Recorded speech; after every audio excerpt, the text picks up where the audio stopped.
Olá, doutores! Hoje eu vou trazer uma dica bem minuciosa e esse é um assunto que eu quis trazer à tona porque no grupo de estudo a gente sempre discute muito sobre esses detalhes em que fazem a diferença no clean check da gente no dia a dia, tá? Observem esse caso clínico aqui, esse clean check, em que a gente tem a presença do terceiro molar, a gente vai tratar essa classe 2 com distalização dos quadrantes 1 e 2, essa distalização bastante importante, uma vez que o paciente é um paciente adulto, é um retratamento e a paciente encontra-se hoje, a sua queixa principal são as retrações e essas retrações são também acentuadas uma vez que existe aí uma relação de classe 2 topo a topo de dentes, tá? Então, como é que a gente vai tratar essa paciente? Como foi que eu fiz o clean check, né?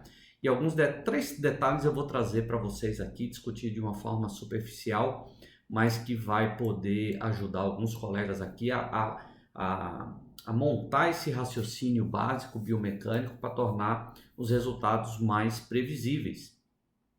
Se nós observarmos a extração dentária do terceiro molar, ela é realizada assim que os alinhadores têm que estar na clínica. Então, quando a gente faz a distalização de segundo molar, é interessante a gente iniciar a distalização a partir do momento que existe aquela loja de células prontas, né? As células favoráveis para a cicatrização, para a regeneração tecidual. Então essas células osteogênicas, elas são importantíssimas nesse processo. E uma vez quando a gente extrai esse dente, ele é favoravelmente à distalização do segundo molar, uma vez que esse tecido ainda está numa fase de regeneração, tá? Então fica muito mais fácil a gente movimentar um dente. Então, pensando nesse princípio biológico, né, a gente extraindo o dente, toda essa loja óssea aqui, ela está disponível para que seja adaptada à nova posição dentária do segundo molar. E aí sim eu já começo a distalização imediatamente, já no primeiro estágio de movimento. E a unidade de ancoragem, ou seja, tudo aquilo que está à frente desse dente que vai ser movimentado, como unidade ativa, em verde aqui, aí essa carga dos dentes anteriores esses dentes receberão aí absorverão esse efeito colateral que seria talvez danoso caso acontecesse esse efeito colateral. Então, o primeiro princípio que a gente coloca aqui é realmente fazer a extração dentária do terceiro molar, tá? Imediatamente ou previamente ao início da distalização do segundo molar. O segundo ponto é a distalização, ela começa a ocorrer no mesmo momento, num padrão sequencial. Então a distalização do segundo molar ele ocorre num padrão sequencial aí de 50%, ou seja, ele vai iniciar a distalização e o primeiro molar ele só começa a movimentação a partir do momento em que tiver pelo menos 50% da movimentação do segundo molar completado, realizada, tá? Então essa é a segunda dica, a gente pensar num padrão de movimentação mais lento para que a gente possa ter também uma absorção e uma eficiência da unidade ativa movimentando enquanto a unidade reativa está maior. Imagine que se você tiver um primeiro e um segundo molar movimentando ao mesmo tempo, a unidade reativa, essa em verde aqui, ela vai absorver mais os efeitos colaterais. Então, nos casos de distalização de pacientes adultos, que o periodonto requer uma atenção melhor, é importante realmente a gente pensar numa velocidade de movimentação mais lenta, e por isso que a gente discute bastante isso nos grupos de estudo, para que a gente consiga ter resultados eficientes.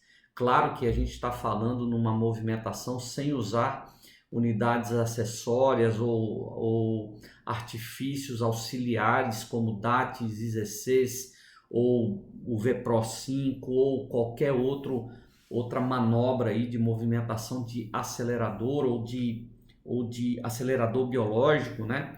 Ou de artifícios de ancoragem esquelética no intuito de tentar conseguir aí uma velocidade muito grande de movimentação.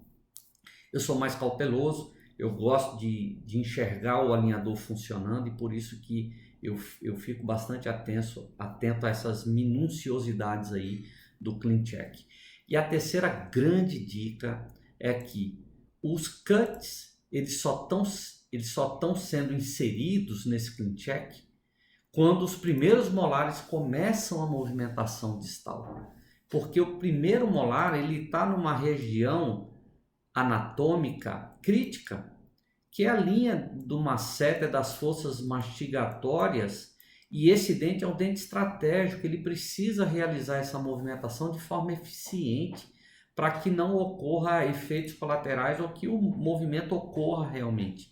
E nesse momento é que os cuts de classe 2 e de elástico são inseridos, porque é no momento exato em que aparecem os cuts que nós vamos utilizar os elásticos classe 2. Então eu acabo proporcionando para o paciente um maior conforto, porque esses cuts não utilizados e inseridos nos alinhadores, desde o estágio 1 ao estágio 14, serão inúteis, porque eles não estarão sendo utilizados pelos elásticos. Então, não é necessário a gente colocar, e essa é uma grande característica do CleanCheck, que a gente escolhe exatamente no momento em que eu quero colocar os elásticos. Nesse caso aqui, coincidiu no início da distalização de primeiros molares, e aí a gente insere os cuts, e a gente sabe que nesse momento o paciente ele vai realmente precisar começar a usar os cuts, tá? E o elástico de classe 2. Então é um alerta para a gente, um sinal, ó, tá na hora de colocar elástico classe 2, tá na hora de marcar seu paciente no consultório e tá no horário, no momento em que ele precisa realmente colaborar com a utilização desses elásticos de classe 2, e aí a gente torna isso um gatilho bem bacana aí para o paciente se tornar eficiente. E um outro ponto, uma quarta dica que vocês não estavam esperando, mas que eu vou falar aqui é que nesse momento da utilização do elástico classe 2, como eu quero uma ancoragem grande aqui no intuito de neutralizar a mesialização de dentes inferiores como efeito colateral aqui do uso de elástico de classe 2, eu também crio um tip radicular com uma angulação de 5 graus raiz mesial, e isso eu solicitei para o técnico fazer essa angulação nesse momento, nesse estágio de movimento que inicia a utilização de elástico classe 2. Então são detalhes que fazem toda a diferença na nossa rotina clínica, porque isso impacta enormemente aí no nosso cotidiano. São pequenos detalhes que nos possibilitam aí o atendimento ao paciente de uma forma muito mais tranquila, de forma previsível. E se você gostou dessas dicas, compartilhe com outros colegas, ative o sininho, porque a gente vai semanalmente colocando algumas dicas importantes para os colegas. Se você tem assuntos relevantes que gostaria de saber, deixa aqui nos comentários e a gente vai poder comentar vai dar atenção a esses comentários, trazendo à tona aí os temas que vocês solicitam. Um grande abraço a todos e até a próxima.